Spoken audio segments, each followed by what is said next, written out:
Hello friends, welcome back to my channel Rusikkalam. நம்ம இன்னைக்கு பார்க்க போற ரெசிபி ரொம்ப சூப்பரான டேஸ்டியான உளுந்தன் சோறும் பச்சைமிளகாய் பச்சடியும் தான் பார்க்க போறோம். இந்த ரெசிபி Masterchef தமிழ் ஷோல ஆர்த்தி சிஸ்டர் பண்ணியிருந்தாங்க. ரொம்ப சூப்பரான ரெசிபிங்க. எங்கள் வீட்டில் கூட இதை அடிக்கடி செய்வோம். ரொம்ப நல்லாயிருக்கும், டேஸ்ட்டாக இருக்கும். இது திருநெல்வேலி நாகர்கோயில் ஸ்பெஷல்னு கூட சொல்லலாம். அவ்வளோ ஈஸியான ஹெல்த்தியான ரெசிபி வாங்க பார்க்கலாம். இதை செய்கிறதுக்கு முன்னாடி நம்ம சேனலில் இப்போ தான் நீங்கள் ஃபஸ்ட் டைம் பார்க்குறீங்கன்னா மறக்காமல் சப்ஸ்கிரைப் பண்ணிக்கோங்க. அப்போ தான் ஃப்யூச்சர் அப்டேட்ஸ் எல்லாம் உங்களை தேடி வரும். ஃபஸ்ட்டு ஒரு பேனில் ஒரு 3/4 கப் அளவு உளுந்து எடுத்துக்கோங்க. இந்த மாதிரி உடச்ச உளுந்து எடுத்துக்கோங்க, அதான் ரொம்ப நல்லாயிருக்கும். தொளி உளுந்தாக இருக்கணும், தொளி இல்லாத எடுக்காதீங்க. இந்த மாதிரி ஸ்கின்னோடு இருக்கிற மாதிரி எடுத்துக்கோங்க. ஒரு 3/4 கப் எடுத்திருக்கேன். நீங்கள் எதில் வேணாலும் மெஷர்மெண்ட் பண்ணிக்கலாம். நான் இன்றைக்கி 250 ml இருக்கிற ஒரு கப்பில் வச்சு மெஷர்மெண்ட் பண்ணியிருக்கேன். இப்போ இதை கொஞ்சம் நேரம் வறுத்தா போதும். அந்த உளுந்தோட வாசனை உங்களுக்கு நல்லா வரும். அந்த மாதிரி வந்த உடனே நீங்கள் இதை அடுப்பை ஆஃப் பண்ணிவிட்டு இதை கொஞ்சம் ஆற வச்சுக்கோங்க. கொஞ்சம் ஆறினதும் இதில் இப்போது 1/2 கப் அளவு இட்லி அரிசி சேர்த்துக்கிறேன். இதுக்கு நார்மல் அரிசியை விட இட்லி அரிசி தான் ரொம்ப நல்லாயிருக்கும். இல்லை மாட்டா அரிசி சேர்த்துக்கிடலாம். அப்படி இல்லைன்னா ரெட் ரைஸ்னு சொல்லுவாங்கள்ல, அதுவும் சேர்த்துக்கிடலாம். சேர்த்துட்டு இப்போ இதில் தண்ணி ஊற்றி நல்லா கழுவணும். நல்லா ஒயிட்டாக அந்த அரிசி வர வரைக்கும் ஒரு 2-3 தடவை நல்லா கழுவிக்கோங்க. உளுந்தை கருக விட்டுறாதீங்க. ஜஸ்ட் அந்த உளுந்து வாசம் வர வரைக்கும் நீங்கள் வறுத்தா போதும். இப்போ இதை நல்லா இந்த மாதிரி மிக்ஸ் பண்ணி விட்டு நல்லா சுத்தமாக கழுவி எடுத்துக்கோங்க. நான் இப்போ இதை நல்லா கழுவி எடுத்துட்டேன். இப்போ இதை தனியாக எடுத்து வச்சுக்கோங்க. இப்போ ஒரு குக்கரில் ஒரு 4 டேபிள் ஸ்பூன் அளவுக்கு நல்லெண்ணெய், கண்டிப்பாக நல்லெண்ணெயில் தான் செய்யணும். அப்போ தான் ரொம்ப நல்லாவும் இருக்கும், ரொம்ப ஹெல்த்தியானதும் கூட. சப்போஸ் உங்களுக்கு கிடைக்கலன்னா நீங்கள் கோகோனட் ஆயில் கூட யூஸ் பண்ணிக்கோங்க. இப்போது எண்ணெய் கொஞ்சம் நல்லா சூடானதும் ஒரு 1/4 டீஸ்பூன் வெந்தயம், ரொம்ப சேர்க்க வேணாம், 1/4 டீஸ்பூன் சேர்த்தா போதும். அப்புறம் 1 டீஸ்பூன் ஜீரகம், 1 டீஸ்பூன் மிளகு, முழு மிளகு தான். அதுக்கப்புறம் 2 வத்தலை இந்த மாதிரி நல்லா பிச்சு போட்டுக்கலாம். இப்போ இதை நல்லா ரோஸ்ட் பண்ணிக்கலாம். ஜீரகமும் நல்லா பொரியணும், அந்த மிளகு நல்லா பொரிஞ்சு வெடிக்க ஆரம்பிக்கும். அந்த ஸ்டேஜில் ஒரு கைப்பிடி அளவு பூண்டு, அதாவது கார்லிக், இதை சேர்த்துக்கோங்க. நீங்கள் எவ்வளோக்குள்ளே பூண்டு சேர்க்குறீங்களோ அவ்வளோக்குள்ளே டேஸ்ட்டாக இருக்கும். நீங்கள் 2 கை அளவு வரைக்கும் இதுக்கு சேர்த்துக்கிடலாம், அவ்வளோ நல்லாயிருக்கும். இப்போ இதை கொஞ்சம் நேரம் நல்லா ரோஸ்ட் பண்ணிவிட்டு இதில் ஒரு கை அளவு நல்ல பொடியாக நறுக்கிய சின்ன வெங்காயம், நான் சின்ன வெங்காயம் சேர்த்துருக்கேன். சப்போஸ் உங்களுக்கு சின்ன வெங்காயம் கிடைக்கல அப்படின்னா அதுக்கு பதிலாக நீங்கள் ஒரே ஒரு பெரிய வெங்காயம் சேர்த்துக்கலாம். ஆனால் சின்ன வெங்காயத்துக்கு தான் டேஸ்ட் ரொம்ப நல்லாயிருக்கும். இப்போ இதில் 1/2 டீஸ்பூன் பெருங்காயத்தூள் சேர்த்துட்டு நல்லா மிக்ஸ் பண்ணி விட்டுக்கோங்க. கண்டிப்பாக பெருங்காயத்தூள் சேர்த்துக்கோங்க, அப்போ தான் உங்களுக்கு டைஜஸ்ட் ஆகிறதுக்கு ஈஸியாக இருக்கும். இப்போ இதை நல்லா மிக்ஸ் பண்ணி விட்டுட்டு இப்போ இதில் தண்ணி சேர்த்துக்கலாம். நான் இன்றைக்கி 1/2 கிளாஸ் அரிசி எடுத்திருக்கேன். 1/2 கிளாஸ் அரிசிக்கு பார்த்திங்கன்னா 6 கிளாஸ் தண்ணி ஊற்றணும். 1 கிளாஸ் அரிசிக்கு 4 கிளாஸ் தண்ணி அளவு. ஏன்னா நம்ம பெரிய அரிசி சேர்த்துருக்கனால, உளுந்தெல்லாம் சேர்த்துருக்கனால இந்த அளவுக்கு நீங்கள் தண்ணி சேர்த்திங்கன்னா ரொம்ப பர்ஃபெக்ட் கன்சிஸ்டன்சியில் ரைஸ் கிடைக்கும். இன்றைக்கி நாம் குக்கரில் தான் நம்ம செய்ய போகிறோம். குக்கரில் செய்கிறதுக்கு இந்த அளவு தண்ணி கரெக்டாக இருக்கும். சப்போஸ் நீங்கள் பாட்டிலே செய்கிறதா இருந்தால் தண்ணி அதிகமாக சேர்த்து குக் பண்ணிக்கோங்க. ஒரு 1/2 கப் அளவு தேங்காய் சேர்த்துக்கலாம். நல்லா துருவின தேங்காய் சேர்த்துக்கோங்க, ரொம்ப டேஸ்ட் கொடுக்கும். நல்லா ஃப்ரெஷ்ஷான கருவேப்பிலை கொஞ்சம் சேர்த்துக்கலாம். சேர்த்துட்டு இப்போ இதை நல்லா மிக்ஸ் பண்ணி விட்டுடலாம். நல்லா மிக்ஸ் பண்ணி விட்டுட்டு இப்போ இதில் 1 டீஸ்பூன் அளவுக்கு சுக்கு பொடி இல்லை அப்படின்னா இஞ்சியை துருவி கொஞ்சம் சேர்த்துக்கிடலாம். அப்படி இல்லைன்னா இஞ்சியை பொடியாக நறுக்கி கூட சேர்த்துக்கலாம். ஆனால் சுக்கு பொடி சேர்த்து செஞ்சால் ரொம்ப டேஸ்ட்டாக இருக்கும். இப்போ தேவையான அளவு உப்பு சேர்த்துக்கலாம். நான் கல் உப்பு தான் சேர்த்துருக்கேன். சேர்த்துட்டு இப்போ இதை நல்லா கொதிக்கிற வரைக்கும் வெயிட் பண்ணுங்கள். பாருங்கள், இப்போ நல்லா கொதிக்க ஆரம்பிச்சிட்டு இந்த ஸ்டேஜில் நம்ம கழுவி எடுத்து வச்சுருக்கிற அரிசியும் உளுந்தையும் சேர்த்துக்கிடலாம். ரொம்ப ஈஸி தாங்க, அதே சமயம் ரொம்ப ஹெல்த்தியான ரெசிபி, ரொம்ப நல்லது. அதுவும் பெண்களுக்கு ரொம்ப நல்லது. கண்டிப்பாக இதை செஞ்சு கொடுங்க. உங்கள் வீட்டில் உள்ளவங்க எல்லாத்துக்கும் ரொம்ப விரும்பி சாப்பிடுவாங்க. கிட்ஸுக்கெலாம் அந்த மாதிரி நீங்கள் செஞ்சு கொடுக்கலாம், ரொம்ப நல்லது.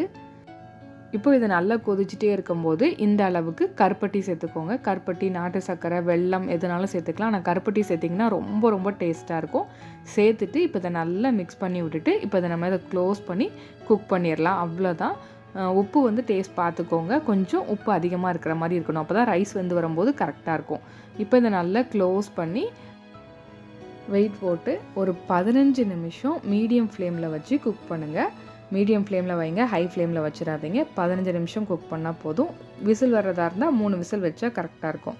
இப்போ 3 விசில் வச்சு நல்லா நேச்சுரலாக ஏர் ரிலீஸ் ஆனதுக்கப்புறம் ஓப்பன் பண்ணுறேன். நேச்சுரலாக ஏர் ரிலீஸ் ஆனதுக்கப்புறம் ஓப்பன் பண்ணால் தான் உங்களுக்கு ரைஸ் நல்லா வரும். இப்போ பார்த்திங்கன்னா சூப்பரான உளுந்தஞ்சோறு ரெடி. ரொம்ப ரொம்ப ரொம்ப டேஸ்ட்டாக இருக்குங்க. ரொம்ப ரொம்ப ஹெல்த்தியான ரெசிபி. பாருங்கள் எவ்வளோ உதிரி உதிரியாக சூப்பராக வந்திருக்குன்னு. அட்லீஸ்ட் வாரத்தில் ஒரு நாள் இந்த ரைஸ் எடுத்துக்கோங்க, ரொம்ப ரொம்ப நல்லது. இப்போ நம்ம பச்சை மிளகாய் பச்சடி இதுக்கு சைட் டிஷ் எப்படி பண்ணலான்னு பார்க்கலாம். இப்போ ஒரு பேனில் கொஞ்சமாக ஆயில் சேர்த்துக்கோங்க. நான் இன்றைக்கி தேங்காய் எண்ணெய் சேர்த்துக்கிறேன். நீங்கள் நல்லெண்ணெயும் சேர்த்துக்கலாம், ரொம்ப ரொம்ப நல்லாயிருக்கும்.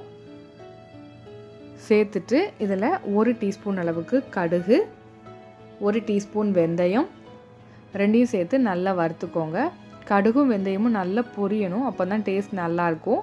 அதனால் மிதமான தீயில் வச்சு நல்லா இதை பொரிஞ்சதும் இதில் மிளகாய் சேர்த்துக்கோங்க. 1 கையளவு மிளகாய் பொடியாக நறுக்கி சேர்த்துக்கோங்க. மிளகாய் காரமாக இருக்குமோன்னு நினைக்க வேண்டாம். நம்ம நல்லா வேக வைக்கும் போது அந்த காரம் எல்லாம் போயிடும். 1 கை மிளகாய்க்கு 2 கையளவு பொடியாக நறுக்கிய சின்ன வெங்காயம். சின்ன வெங்காயம் தாங்க ரொம்ப ரொம்ப டேஸ்ட்டாக இருக்கும். சப்போஸ் உங்களுக்கு கிடைக்கலனா பெரிய வெங்காயம் ஒரு 3 அல்லது 4 பெரிய வெங்காயம் சேர்த்துக்கோங்க. ஆனால் சின்ன வெங்காயம் சேர்த்துக்கிட்டிங்கன்னா ரொம்ப ரொம்ப நல்லாயிருக்கும். இப்போ இதில் 1 இன்ச் அளவுக்கு உள்ள இஞ்சி எடுத்து நல்லா துருவி சேர்த்துக்கலாம். உங்களுக்கு பூண்டு ஃப்ளேவர் பிடிக்கிறதா இருந்தால் கூட இதில் பூண்டு சேர்க்குறதா இருந்தால் கூட பூண்டும் கொஞ்சம் பொடியாக நறுக்கி இதில் சேர்த்துக்கலாம், அதுவும் டேஸ்ட் நல்லாயிருக்கும். இப்போ இதை நல்லா வதக்கிக்கலாம். கொஞ்சம் நேரம் நல்லா வதக்கிட்டே இருந்தீங்கன்னா நல்லா டிரான்ஸ்பரண்ட்டாக பிரிஞ்சு இந்த மாதிரி வரும். வெங்காயம் நல்லா டிரான்ஸ்பரண்ட்டாக வந்ததுக்கப்புறம் இதில் ஒரு கப் அளவு தண்ணி சேர்த்துக்கோங்க. அதாவது 1 கிளாஸ் தண்ணி சேர்த்துக்கோங்க. சேர்த்துட்டு தேவையான அளவு உப்பு சேர்த்து கொஞ்சமாக மஞ்சள் பொடி சேர்த்துட்டு நல்லா மிக்ஸ் பண்ணி விட்டுக்கோங்க. இப்போ இதை நல்லா கொதித்து அந்த வெங்காயம் பச்சை மிளகாலாம் அந்த தண்ணியில் நல்லா வேகணும். இப்போ இதை நல்லா கொதிச்சுட்டே இருக்கும்போதே ஒரு 1/4 கப் அளவு நல்ல திக்கான புளி தண்ணி சேர்த்துக்கோங்க. புளி தண்ணி கண்டிப்பாக சேர்க்கணுங்க, ரொம்ப ரொம்ப முக்கியமான இன்க்ரீடியன்ட். அப்போ தான் உங்களுக்கு அந்த பச்சை மிளகா காரம்லாம் தெரியாமல் நல்லா அதில் வெந்து ரொம்ப ரொம்ப நல்லாயிருக்கும். இப்போ இதை க்ளோஸ் பண்ணி ஒரு மீடியம் ஃப்ளேமில் வச்சு ஒரு 10 நிமிஷம் குக் பண்ணலாம். பாருங்கள் இப்போ நல்லா கொதிக்க ஆரம்பிச்சிட்டு இந்த ஸ்டேஜில் ஒரு சின்ன துண்டு கருப்பட்டி சேர்த்துக்கோங்க. கருப்பட்டி கண்டிப்பாக சேர்க்கணும், அப்போ தான் அந்த பச்சை மிளகா காரமெல்லாம் குறைஞ்சி ரொம்ப ரொம்ப டேஸ்ட்டாக இருக்கும். இதில் பார்த்திங்கன்னா புளிப்பு, காரம், உப்பு, இனிப்பு எல்லாமே இருக்கும், ரொம்ப ரொம்ப நல்லாயிருக்கும். இப்போ இதை நல்லா மிக்ஸ் பண்ணி விட்டுட்டு இந்த மாதிரி கரண்டி வச்சு நல்லா மசிச்சு விட்டுக்கோங்க. தண்ணி கொஞ்சம் நல்லா வத்திருச்சு, உங்களுக்கு பார்க்கும்போதே தெரியும்.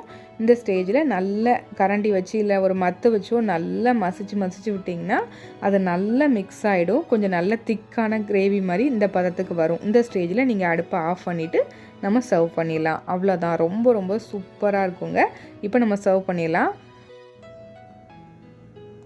நம்ம ரெடி பண்ணி வச்ச உளுந்தஞ்சோறு பாருங்கள், பார்க்குறதுக்கு எவ்வளோ கலர்ஃபுல்லாக சூப்பராக இருக்குன்னு. ரொம்ப ரொம்ப டேஸ்ட்டாக இருக்குங்க.